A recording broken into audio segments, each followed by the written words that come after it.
TV ప్రసారాలను నిలిపివేయటం చట్టరీత్యా నేరం. సాక్షి టీవీ ప్రసారాల కోసం మీ స్థానిక కేబుల్ ఆపరేటర్ను వెంటనే సంప్రదించండి. DTH లో ఇంటర్నెట్ లో కూడా సాక్షి టీవీ ప్రసారాలను వీక్షించవచ్చు. మొంతా తుఫాన్ ధాటికి పశ్చిమ గోదావరి జిల్లాలో అనేక చెరువులకు గండ్లు పడ్డాయి. దీంతో ఆక్వా చెరువులు, నీటి చెరువులు కలిసిపోయి రైతులు తీవ్రంగా నష్టపోయారు. మరోవైపు కల్వర్టులకు తెగి ప్రజల రాకపోకలకు ఇబ్బంది కలుగుతోంది. మొత్తంగా అన్నదాత కష్టాలు వర్ణనాతీతంగా ఉన్నాయి. దీనిపై మరింత సమాచారాన్ని మా ప్రతినిధి రాజు నరసాపురం మండలం చిన్నమైనాని వాని లంక నుంచి అందిస్తారు.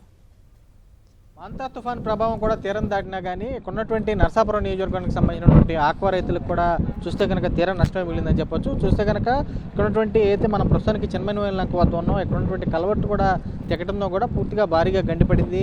ఉన్నటువంటి ఆక్వా చెరువుల నుంచి కూడా పూర్తిగా గళ్ళు పడుతుందో, మరోవైపు వస్తున్నటువంటి ఎగురున్నటువంటి చెరువుల నుండి గళ్ళు పడుతుందో కూడా అక్కడ ఉన్నటువంటి వస్తున్నటువంటి రొయ్యలు కానీ వీటిని కానీ పట్టుకునేది ఇక్కడ ఉన్నటువంటి గ్రామస్తులు కానీ వీరు కానీ మత్స్యకారులు కూడా పూర్తి స్థాయిలో కూడా వల్లగోళ వేసి వాటిని పట్టుకున్నట్టు పరిస్థితి కూడా కనపడుతుంది. ఈ గండి అసలు ఎప్పుడు పడింది ఏంటనేది ఇక్కడ ఉన్నటువంటి స్థానికులు కూడా ఉన్నారు. వీరితో మాట్లాడించే ప్రయత్నం కూడా చేద్దాం. అసలు ఎలా ఉంది ఏంటి పరిస్థితి అని చెప్పని, ఏమంటే అసలు ఎప్పుడు పడింది ఏంటి అసలు ఇక్కడ 1 గంట టయానికి పడిందండి. అది సముద్రం తుఫాను వల్ల సముద్రం పొంగిందండి. పొంగి మొత్తం చెరువులు అవి మునిగిపోయి ఈ నీరు వెళ్ళటానికి మార్గం లేక ఈ గండి పడిపోయిందండి. ఇది సుమారు లేదంటే కేపీపాలెం, తూర్పుతాళ్ళు, పెద్దమైన వాళ్ళంక ఈ వాటర్ అంతా కూడా ఇక్కడికి వచ్చి నిలవటంలో ఇది గండి పడిపోవటం జరిగిందండి. దీనికి ఏదన్నా మార్గం కావాలంటే వంతునేసి విధానం ఉంటే ప్రజలకే అనుకూలంగా ఉంటుందండి. లేకుంటే ఇలాగే ఊళ్ళు మునిగిపోవడం జరుగుతుందండి. రాత్రి అన్న అది బిల్డింగ్ అండి ఇలా అడ్డం వచ్చేసిందండి. బాగా ఇలా అడ్డంగా వచ్చేసి ఇదంతా మోకాళ్ళ ఊది వచ్చేసిందండి.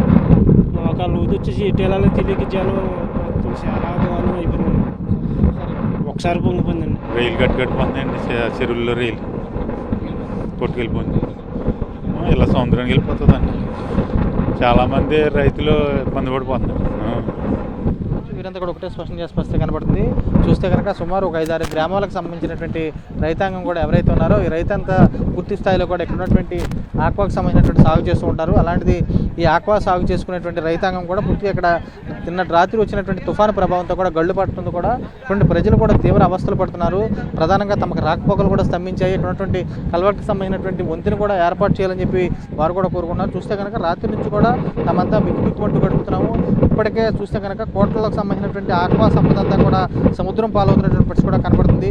క్షేత్రస్థాయిలో చూస్తే కనుక ఇక్కడ ఉన్నటువంటి అధికార యంత్రాంగాన్ని వీరు కానీ పూర్తిగా ఇక్కడ ఉన్నటువంటి కల్వర్ట్కి సంబంధించినటువంటి పూర్తిగా సహాయ చర్యలు గండిపడినప్పుడు సహాయ చర్యలు కూడా ఎటువంటి చర్యలు చేపట్టలేదు. పూర్తిగా కొన్ని ప్రజలు కూడా ప్రమాదకరంగా కూడా చూస్తే కనుక తాళ్లతో ఆ దరికి వెళ్తున్నటువంటి పరిస్థితి కూడా కనబడుతుంది. చెరువుల నుంచి వచ్చేటువంటి రొయ్యలు కానీ ఈ కానీ చేపలకు సంబంధించినటువంటి వాటికి కూడా ఇక్కడ ఉన్నటువంటి గ్రామస్తులు ఎవరైతే ఉన్నారో మత్స్యకార గ్రామాలకు సంబంధించినటువంటి గ్రామస్తులు కూడా వారు కూడా పూర్తి స్థాయిలో వలలు పట్టుకుని ఇక్కడ ఉన్నటువంటి వేట కూడా సాగిస్తున్నారు. పూర్తిగా వారు కూడా ఇక్కడ ఉన్నటువంటి గ్రామాలకు సంబంధించినటువంటి వారు ఎవరైతే ఉన్నారో వారు కూడా రాకపోకలకు సంబంధించి తమ తీవ్రంగా ఇబ్బందులు పడుతున్నారు. రాత్రి ఒక్కసారిగా కూడా తుఫాను ఉధృతికి కూడా ఏదైతే ఉన్నటువంటి సముద్రం కూడా ఒకసారిగా పొంగి రావడంతో ఇటు ఉన్నటువంటి చెరువులన్నీ కూడా కళ్ళు తెగిపోయాయి. పూర్తిగా గట్లన్నీ కూడా పూర్తిగా ఏకమైపోయి పూర్తి స్థాయిలో కూడా సముద్రాన్ని తలపిస్తున్నాయి. అక్కడ నుంచి కూడా ఒక్కసారిగా కూడా ఈ వంతెన వైపుకి రావడం, చిన్నమని వాళ్ళ అక్కడ ఉన్నటువంటి వంతెన కూడా కల్వర్ట్ కూడా పూర్తి స్థాయిలో కూడా దెబ్బతింది. ఈ గళ్ళు పడటం కూడా తామంతా తీవ్రంగా నష్టపోతున్నాము.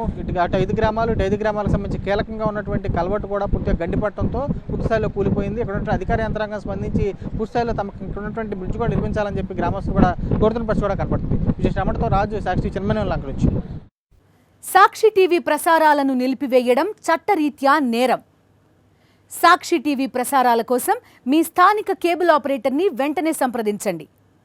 DTH లో ఇంటర్నెట్లో కూడా సాక్షి టీవీ ప్రసారాలను వీక్షించవచ్చు.